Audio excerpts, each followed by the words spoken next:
அனைத்து ஊடக நண்பர்களுக்கும் பத்திரிகை நண்பர்களுக்கும் வணக்கம்.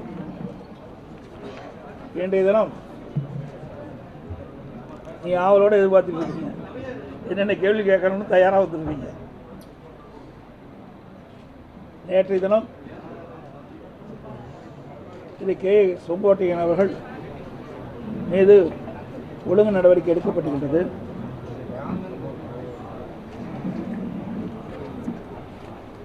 அது குறித்து சில விளக்கங்கள். திரு கே செங்கோட்டையன் அவர்கள் கிட்டத்தட்ட ஒரு 6 மாத காலமாக அவருடைய நடவடிக்கையை கட்சிக்கு எதிராகத்தான் இருந்து கொண்டிருந்தது. முதலிலே அத்திக்கடவு அவனாசி திட்டம் ஒரு வரலாற்று சிறப்புமிக்க திட்டம். இந்த திட்டம் அந்த இருக்கின்ற விவசாயிகளுக்கு ஒரு வரப்பிரசாதமான திட்டம். பல ஆண்டுகளாக அந்த விவசாய பெருநில மக்கள் அத்திக்கடவு அவனாசி திட்டத்தை நிறைவேற்ற வேண்டும் என்று கோரிக்கை வைத்துக் கொண்டிருந்தார்கள். மாண்புமிகு அம்மா அவர்கள் இருக்கின்ற காலகட்டத்திலே அந்த அத்திக்கடவு அவனாசி திட்டம் நிறைவேற்றப்படும் என்ற அறிவிப்பை கொடுத்தார்கள். அம்மா மறைவுக்கு பிறகு அம்மாவுடைய அறிவிப்புக்கு இணங்க நான் முதலமைச்சர் இந்த காலகட்டத்தில் அம்மாவுடைய அரசு அத்திக்கடவு அவனாசி திட்டத்தை நிறைவேற்றுவதற்கு சுமார் 1682 கோடி முழுக்க மாநில நிதியிலிருந்து ஒதுக்கப்பட்டு அந்த பணிகள் துவங்கி நடைபெற்று அந்த நடைபெற்றுக் கொண்டிருக்கின்ற வேளையில் சுமார் 85% பணிகள் நிறைவு பெற்றது. எஞ்சிய 15 பணிகள் ஆட்சி மாற்றத்தின் காரணமாக திராவிட முன்னேற்ற கழகம் ஆட்சிக்கு வந்த பிறகு கிட்டத்தட்ட 3 ஆண்டு காலமாக அதை ஆமை வேகத்தில் அந்த பணி நடைபெற்று முடிந்து பிறகு அதை திறந்தார்கள். அங்கு இருக்கின்ற விவசாய பெருநில மக்கள் பல்வேறு கட்சியை சேர்ந்தவர்கள், அதில் திராவிட முன்னேற்ற கழகம், காங்கிரஸ் கட்சி, கம்யூனிஸ்ட் கட்சிகள், விவசாய சங்கங்கள், அங்கு இருக்கின்ற பொதுநல சங்கங்கள் அனைத்துமே இந்த அத்திக்கடவு அவனாசி திட்டத்தை நிறைவேற்றி கொடுத்ததற்கு பாராட்டு விழா நடத்த வேண்டும் என்று அவனாசி ஒரு கூட்டத்தை ஏற்பாடு செய்தார்கள். அமைச்சர் வேலுமணி அவர்கள் அவர்களெல்லாம் அழைத்து என்னிடத்திலே கோரிக்கை வைக்கின்றார்கள். இந்த கோரிக்கையை அடிப்படையிலே பாராட்டு விழா நடைபெறுகிறது, நீங்கள் வந்து கலந்து கொள்ள வேண்டும் என்று அழைத்தார். அதன் அடிப்படையிலே நானும் சம்மதித்து அது கட்சி சார்பற்ற அந்த பாராட்டு விழா நிகழ்ச்சி ஏற்பாடு செய்தார். அந்த பாராட்டு விழா நிகழ்ச்சியை நான் போய் கலந்து கொண்டேன். அப்பொழுது திரு கே செங்கோட்டையன் அவர்கள் அந்த நிகழ்ச்சியிலே பங்கு வரவில்லை. அத்திக்கடவு அவனாசி திட்டத்திலே 30% கோபி சட்டமன்ற தொகுதியில் இருக்கின்ற ஏரிகள் எல்லாம் நிரப்புகின்ற ஒரு திட்டம். அப்படி இருக்கின்ற பொழுது வேண்டுமென்றே திட்டமிட்டு ஒரு கருத்தை சொன்னார், தவறான கருத்தை. மாண்புமிகு அம்மா அவருடைய உருவப்படம், பொன்மனச்செம்மல் புரட்சித் தலைவர் எம்ஜிஆருடைய திருவுருவப்படம் இடம்பெறாத காரணத்தில் நான் அந்த நிகழ்ச்சியிலே பங்கு பெறவில்லை என்ற ஒரு தவறான கருத்தை சொன்னார். அங்கு இருக்கின்ற விவசாய பெருநில மக்கள் பல்வேறு கட்சியை சேர்ந்தவர்களெல்லாம் இது கட்சி நிகழ்ச்சி இல்லை, கட்சிக்கு அப்பாற்பட்டு நாங்கள் பல கட்சியை சேர்ந்தவர்களும் இந்த போராட்டத்தில் ஈடுபட்டோம். அந்த ஈடுபட்டதின் காரணமாக என் பெயரை சொல்லி அவர் முதலமைச்சர் அந்த காலகட்டத்தில் இந்த திட்டத்தை கொண்டு வந்து நிறைவேற்றியிருக்கிறார், அதற்கு நாங்கள் பாராட்டு விழா நடத்தியிருக்கிறோம், நீங்கள் வந்து கலந்து கொள்ளுகின்றோம். அவர்களும் மீண்டும் கோரிக்கை வைத்தார்கள், அதையெல்லாம் நிராகரித்தார். என்ன அவருடைய கருத்து? இங்கே அந்த நிகழ்ச்சியிலே அம்மா மாண்புமிகு அம்மாவுடைய படமும் பொன்மனச்செம்மல் புரட்சித் தலைவர் எம்ஜிஆர் படம் இடம்பெறவில்லை என்பதுதான், அதுக்காக வரவில்லை என்றார். அதே வேளையில் செங்கோட்டையன் அவர்கள் ஒரு சைக்கிள் துவக்கு நிகழ்ச்சி அவருடைய தொகுதியில் ஒரு சைக்கிள், அதாவது விலையில்லா சைக்கிள் மாணவர்களுக்கு கொடுக்கின்ற நிகழ்ச்சி, அந்த நிகழ்ச்சியில் கலந்துக்கிட்டார். எங்கே அம்மா படம் இருக்குது, திரு கருணாநிதி படம், திரு ஸ்டாலின் படம் தான் இருக்குது. அப்போவே பிடிஎம் வேலையை ஆரம்பிச்சிட்டார். இது பாருங்க, இது சைக்கிள் கொடுக்குற அந்த குழந்தைகள் அமர்ந்திருக்கின்ற காட்சி, அதில் படம். இதில் திரு கருணாநிதி அவர்கள் படமும் திரு ஸ்டாலின் படம் தான் இருக்குது. அம்மா படமும் தலைவர் படமும் எங்கே இருக்கின்றது? அப்பொழுதிலிருந்தே திட்டத்தை வகுக்க ஆரம்பித்து விட்டார். ஏதாவது ஒரு காரணத்தை சொல்லி அந்த கூட்டத்தில் கலந்து கொள்ள இருப்பதற்காக அந்த காரணத்தை சொன்னார். ஆனால் உண்மை வெளிவந்து விட்டது. இப்படிப்பட்டவர் தான் திரு செங்கோட்டையன் அவர்கள். பிறகு இணைப்பு பற்றி பேசும் சொன்னாங்க. இது அடிப்படை உறுப்பிலிருந்து நீக்கப்பட்டவர்கள், பிரிந்து சென்றவர்கள் அல்ல. அதில் நன்றாக எடுத்துக்கொள்ள வேண்டும். பிரிந்து சென்றவர்கள் அல்ல, இது அடிப்படை உறுப்பிலிருந்து நீக்கப்பட்டவர்கள். இதுக்கு சிறப்பு தீர்மானம் நிறைவேற்றப்பட்டது. இது அனைத்து இந்திய அண்ணா திராவிட முன்னேற்ற கழகத்தினுடைய பொதுக்குழு கூட்டத்தில் சிறப்பு தீர்மானம் நிறைவேற்றப்பட்டது. இந்த தீர்மானத்தில் சில வரிகளை மட்டும் இந்த நேரத்தில் குறிப்பிடுறார். கழக பொருளாளர் திரு ஓ பன்னீர்செல்வம் அவர்களின் கட்சி விரோத செயலுக்கு இந்த பொதுக்குழு கடும் கண்டனத்தை தெரிவித்துக் கொள்கிறது. கழகத்தின் நன்மையை கருதி கழக சட்டத்திட்ட விதி 35 படி திரு ஓ பன்னீர்செல்வம் அவர்களை உடனடியாக கழக பொருளாளர் பொறுப்பு, கழக அடிப்படை உறுப்பினர் உள்ளிட்ட அனைத்து பொறுப்புகளில் இருந்தும் நீக்கி வைப்பதோடு இன்று முதல் கழக உடன்பிறப்புகள் யாரும் திரு ஓ பன்னீர்செல்வம் அவர்களுடன் எவ்வித தொடர்பும் வைத்துக் கொள்ளக்கூடாது என்று இந்த பொதுக்குழுவில் தீர்மானிக்கப்படுகிறது. அதுக்கு பிறகு கடைசியாக இன்னொரு 3-4 பேர்த்த எடுக்கிறாங்க.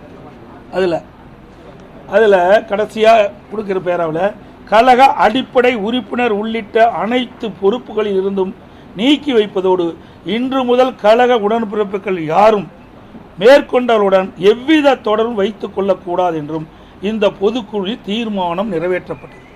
இது நான் சொல்லல, அனைத்து இந்திய அண்ணா திராவிட முன்னேற்ற கழகத்துடைய பொதுக்குழு தீர்மானம் நிறைவேற்றப்பட்டு அறிவிக்கப்பட்டிருக்கின்றது.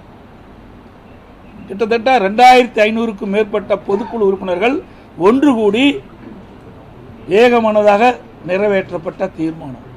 அதற்கு எதிராக செயல்பட்டால் தலைமை என்ன முடிவு எடுக்கும் தெரியும். அவருக்கு தெரியணும், தெரியாதவரா? 53 ஆண்டு காலம் கட்சியில் இருக்குன்னு பேட்டி கொடுக்குறாரு, பல முறை சட்டமன்ற உறுப்பினர் வந்திருக்காரு, அமைச்சராக இருந்திருக்கிறாரு, தலைமையில் பொறுப்பு வச்சிருக்காரு. அப்படிப்பட்டவருக்கு எதுவும் தெரியாது கிடையாது.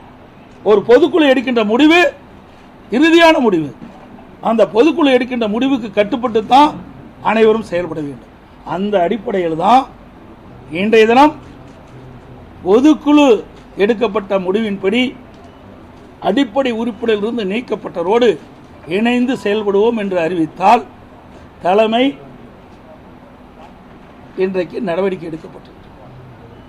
இது ஏதோ நான் எடுத்த நடவடிக்கை மாதிரி எண்ணக்கூடாது.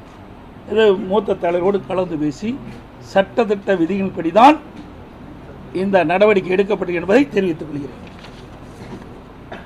அதோட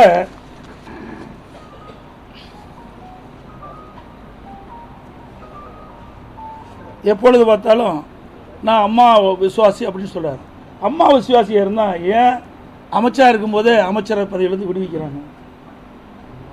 அம்மா அமைச்சர் இருக்கும்போது விடுவிச்சிட்டாங்க. நான் அமைச்சராக முதலமைச்சர் ஆகும்போது தான் என்னுடைய அமைச்சரவையில் இடம் கொடுத்தேன்.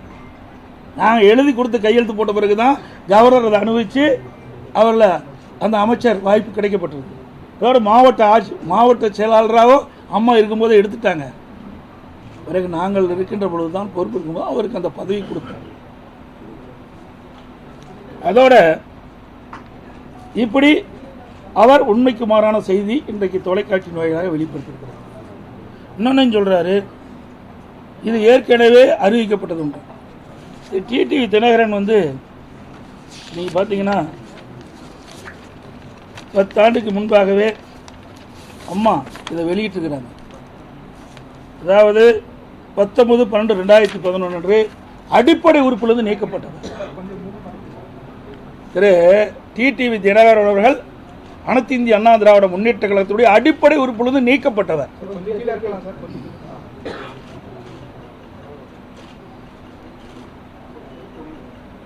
அம்மா இறக்கின்ற வரை 10 ஆண்டு காலம் இவர் சென்னைக்கு வரல. வந்தாலும் இருக்கிற இடம் தெரியாமல் இருந்தார். அம்மாவள் மறைவுக்கு பிறகுதான் திருமதி சசிகலா அவர்கள் இருந்த காலகட்டத்தில் துணை பொதுச் செயலாளராக பதவி வாங்கினார். அப்போ கூட கட்சியில் இணைஞ்சு வாங்கல, அப்படியே டைரக்டாக கொடுத்துட்டாங்க. எனக்கு அதையே கொடுத்துட்டாங்க. அம்மா நீக்கப்பட்ட ஒருவருக்கு பதவி கொடுத்தாங்க. இவர் அப்பொழுதே அம்மா இருக்கின்ற பொழுதே கட்சி விரோத செயல் ஈடுபட்ட காரணத்தினால தான் அனைத்து இந்திய அண்ணா திராவிட முன்னேற்ற கழகத்திலிருந்து இதயம் புரட்சி தலைவி அம்மா அவர்கள் ஒழுங்கு நடவடிக்கை எடுத்து அனைத்து இந்திய அண்ணா திராவிட முன்னேற்ற கழக அடிப்படை உறுப்பிலிருந்து நீக்கப்பட்டவர் டிடிவி தினகரன் அவர்கள். அம்மா அறிவிப்பு நம்ம பாருங்க, இதில் கிட்டத்தட்ட தலைமை கழகம் அறிவிச்சிருக்குது.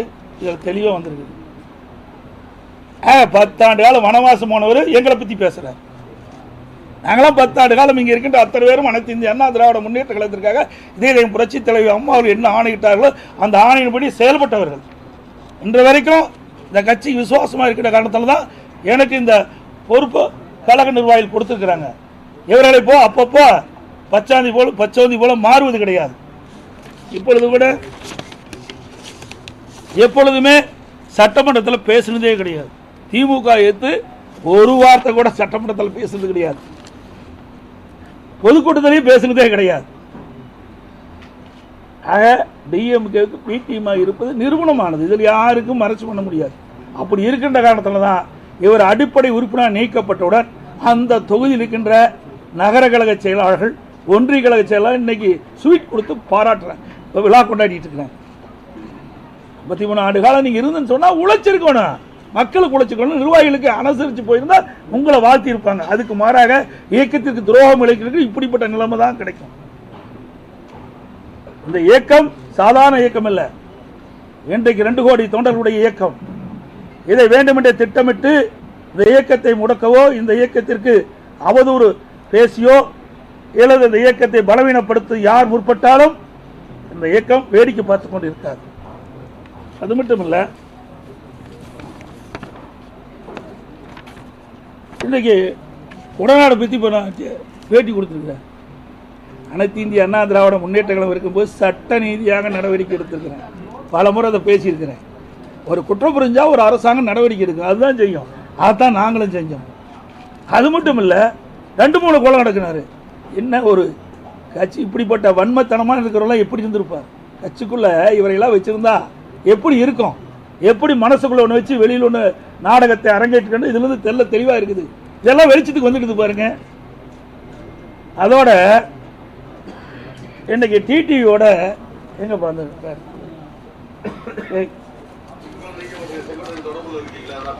தொடர்பு என்ன? அவருக்கு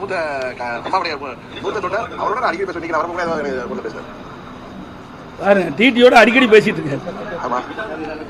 எனக்கு அதை பத்தி தெரியாது. அது அதிமுக, நான் அம்மா மக்கள் முன்னேற்ற கழகம். நீங்க அதை பத்தி கேட்டா அனுபவம் முடியும். அம்மா அவர்கள் தொண்டர்கள் அனைவரையும் ஒன்றிணைக்கின்ற முயற்சியாக இன்றைக்கு அண்ணன் செங்கோட்டையன் அவர்களும் அண்ணன் ஓபிஎஸ் அவர்களும் எங்களோடு கரம் கோர்த்து தேர்தலில் நாங்கள் எங்கள் பணியை ஆற்ற இருக்கிறோம். அடுத்து இப்படி அதிமுக தலைமைக்கு விரோதமாக செயல்பட்டா நாங்கள் தலைமை கழகம் வேடிக்கை பார்த்து கொண்டிருக்காங்க. இவரெல்லாம் நீக்கப்பட்டவர்கள். அதோட முதல் அவர் பேசுங்க.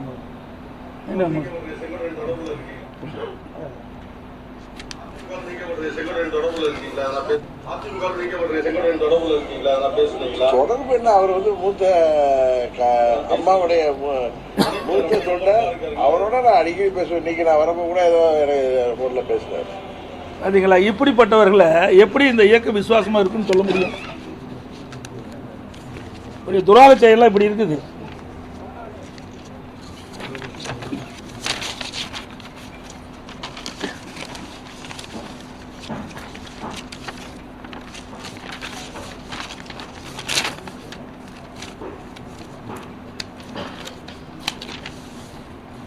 அதோட ஓபிஎஸ் பேசுறார்.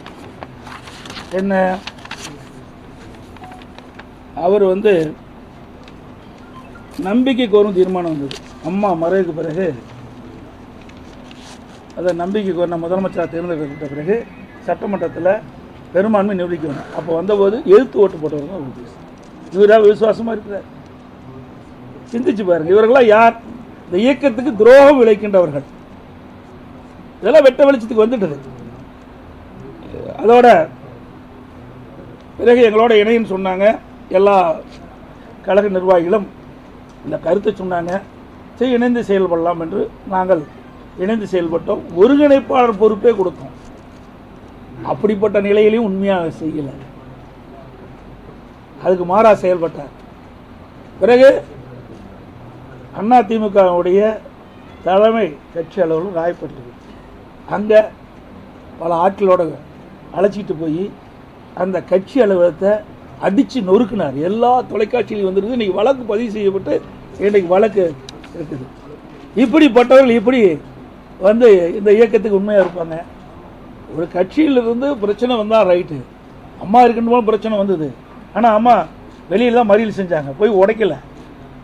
ஆக இவர்கள் தனக்கு பதவி இல்லை என்றால் எந்த நிலைக்கும் போவார் என்பது இதிலிருந்து வெட்ட வெளிச்சமாகிறது. அதோட அண்மையில் திரு ஓபிஎஸ் அவர்களும் அவருடைய மகன் முன்னாள் எம்பி அவர்களும் இன்னைக்கு திரு ஸ்டாலின் அவர்களை சந்தித்து ஊக்கத்து கொடுத்து பேசுகிறாங்க. எல்லா தொலைக்காட்சியிலும் இருக்கு. அம்மா இருந்தால் இப்படி செயல்பாட்டில் இடங்குவாங்களாம். அதோட இப்போ ஒரு 4 நாளைக்கு முந்தி திமுக ஆட்சிக்கு வாய்ப்பு இருக்குன்னு சொல்றேன். இவர்களெல்லாம் இணைக்க வேண்டும் என்று சொன்னால் எப்படி இணைக்க முடியும்? இவர்களெல்லாம் அதிமுக ஆட்சிக்கு வருவதற்காக இவர்களெல்லாம் இணைக்க சொல்லல. திமுகவை மறைமுகமாக ஆதரித்து திமுக ஆட்சியில் அமர்த்த வேண்டும் என்று திட்டமிட்டவர்கள் இன்றையெல்லாம் வெளிப்படையாக வெளியில் வந்துட்டது. அதே போல டிடிவி அவர்கள், நான் ஏற்கனவே சொன்னேன், அந்த ஏற்கனவே இவர் அடிப்படை உறுப்பினர் நீக்கப்பட்டவர். இவர் எங்க கட்சி பற்றி பேசுவதற்கு எந்த தகுதியும் அருகதையும் கிடையாது. இது அம்மாவால் நீக்கப்பட்டவர். இப்படி எப்படி போய் அம்மா உனக்கு அம்மாவுக்கு நல்லா செஞ்சிருந்தா அம்மா உன்னை ஆதரிச்சிருப்பாங்கல்ல? இல்லை அம்மா கட்சியில் வச்சு உறுப்பினராக கூட வச்சுக்கல.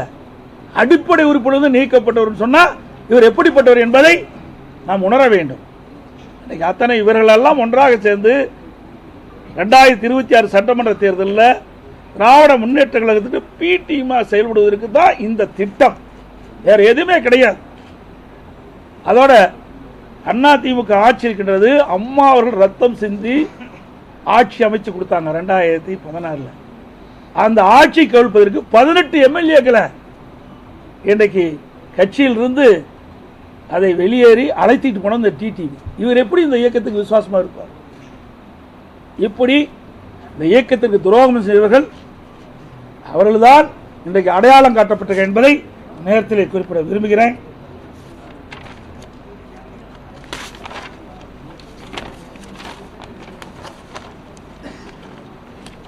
அதே மாதிரி ஓபிஎஸ் இன்னைக்கு வந்து சொல்றாரு திருமதி சசிகலா அம்மா அவர்களை பற்றி. அவர் ட்விட்டரில் போட்ட, அதாவது வலைதளத்தில் அப்பொழுது அறிவித்த செய்தி, இவரெல்லாம் எப்படிப்பட்டவர் என்பது நாட்டு மக்கள் அறிந்து கொள்ள வேண்டும். ஊடகத்தின் மூலமாக, பத்திரிகையின் மூலமாக 13 பிப்ரவரி 17 அம்மா அவர்கள் மருத்துவமனையில் இருந்தபோது சசிகலா பேசாதது ஏன்? அப்பொழுது யாரு? ஓபிஎஸ். பிப்ரவரி 14 2017 குற்றவாளியில் சசிகலா தப்பியது தமிழகம். குற்றவாளி சசிகலா தப்பியது தமிழகம் செய்தி. அதோடு அன்றைய தினமே 14 பிப்ரவரி 17 சசிகலா உள்ளிட்ட 3 உடனடியாக சரணடைய உத்தரவு.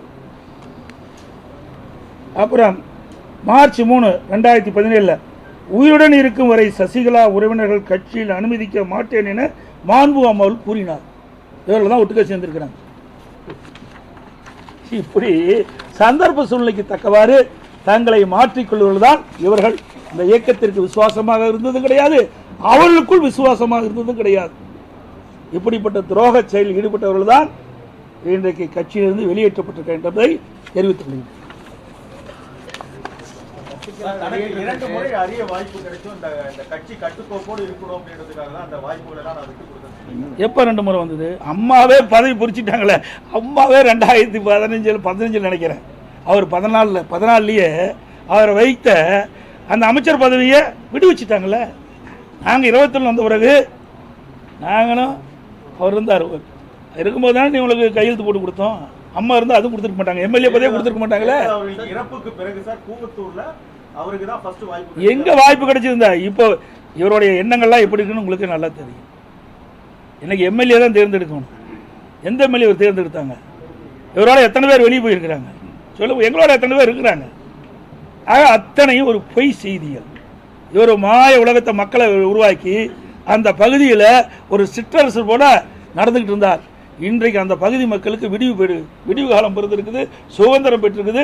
அதனால தான் அங்கே இருக்கிற நகர செயலாளர், ஒன்றிய செயலாளர்லாம் இன்னைக்கு இனிப்பு வழங்கிட்டு இருக்காருன்னா அவருடைய செயல்பாடு எப்படி இருக்குன்னு பாருங்க. சார் உங்களை தற்காலிக பொதுச் செயலாளர்னு சொல்றாரு. நீங்க எடுத்த நடவடிக்கை இது அது ஏற்கனவே இதுதான் 6 பேர் 7 பேர் இதுல கோர்ட்ல இருக்கிறாங்க.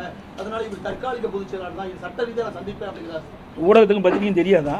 நீங்க கேள்வி கேட்குறீங்களே, ஊடகத்துக்கும் பத்திரிக்கையும் தெரியுமா தெரியாது? செங்கோட்டை தெரியுமா தெரியாது? அது வேண்டாங்க, நீங்க வேணும்னு போட்டு கொடுத்து வாங்க வேண்டாம். ஊடகத்துக்கும் பத்திரிக்கையும் அதிமுக பொதுச் செயலாளர் யார் என்று தெரியுமா தெரியாது? தெரியாதுன்னா விளக்கம் சொல்றேன், புரியுதா? இதெல்லாம் நீதிமன்றத்தின் மூலமாக நான் கிடைக்க பெற்றோம். அங்கே தேர்தல் ஆணையத்தின் மூலமாக கொடுக்கப்பட்டது. தேர்தல் நடத்தி முறையாக பொதுச் செயலாளர் அறிவிக்கப்பட்டது. புரியுதுங்களா? அவருக்கு ஏதாவது சொல்ல வேணும், அதுக்காக சொல்றாரு. அந்த கேள்வி நீங்க கேட்க வேண்டாம். உங்களுக்கு பத்திரிகை ஊடகத்துக்கு அத்தனை பேருக்கு தெரியும் எத்தனை ஆண்டு காலம் இந்த கட்சியில் வழக்கு நடந்திருக்குது. உச்சநீதிமன்ற வழக்கு எப்படி, உயர்நீதிமன்ற வழக்கு எப்படி, உயர்நீதிமன்ற பெஞ்ச் எப்படி, தேர்தல் ஆணையம் எப்படி, தேர்தல் ஆணையம் அங்கீகரித்து எல்லாமே தெரியும். ஒரு தேர்தலும் நடந்து முடிஞ்சிட்டு, 2024 தேர்தலும் நடந்து முடிந்து விட்டது. தீர்மானத்துக்கு கையெழுத்திட்டாங்க. அதே போன்று கட்சி அலுவலகத்துல போய் தரகரவா நடந்த தாக்குதல் நடத்தினாங்க. இப்படிப்பட்டவர்களை மீண்டும் கட்சிக்குள்ள சேர்க்கணுங்கிற செங்கோட்டையனோட முடிவு வந்து எதை நோக்கி சார் இருக்கு? குறிப்பா கட்சியை வழிபடுத்தணும் இருக்கா? அதான் சார் உங்களுடைய வளர்ச்சி பிடிக்கலையா? பிடிஎம் சார் அதெல்லாம் திமுக கூட சரணடைஞ்சிட்டாங்க. கிட்டத்தட்ட ஓராண்டுக்கு முந்தைய கிட்டத்தட்ட 20 நிமிடம் தலைமை கழகத்தில் திரு ஸ்டாலினோட சந்திச்சு திரு செங்கோட்டையன் பேசியிருக்காரு. ஆமா, நிரூபி. எப்படி ஏடிஎம்னு நிரூபி? நான் சட்டமன்றத்தில் இப்படி பேசிட்டு இருக்கிறேன். அவர் எங்கேயாவது திமுக பத்தி குறை சொல்லி பேசியிருக்காரா? சொல்லுங்க பார்க்கலாம். சட்டமன்றத்தில் நாங்கள் பிரதான எதிர்க்கட்சி என்ற முறையில் தெளிவாக நாங்கள் பேசணும். அதே மாதிரி பொதுக்கூட்டத்திலையும் பேசணும், ஊடகத்திலையும் பேசணும், பத்திரிகையிலும் பேசணும். அப்படி எங்கேயாவது திராவிட முன்னேற்ற கழகத்தை தாக்கி பேசியிருக்கிறா? நான் சொன்ன ஏற்கனவே அந்த படம் பாருங்க. அந்த படத்தில் அம்மா படம் இல்லைங்கிறாரு, பெரிய வாதங்கப்பட்டிருக்காரு. யாரோட போய் சேர்ந்து பண்றாரு? இதாங்க பிடிஎம்ங்கிறது. இதுக்கு மேல என்ன விளக்க வேணும்? அம்மா படம் இருக்குதா? தலைவர் படம் இருக்குதா? அப்ப யாரோட இணைந்து பணியாற்றி கொண்டு இருக்கிறான் என்று ஊடக நண்பர்களும் பத்திரிகைகளும் தெளிவா தெரியும்.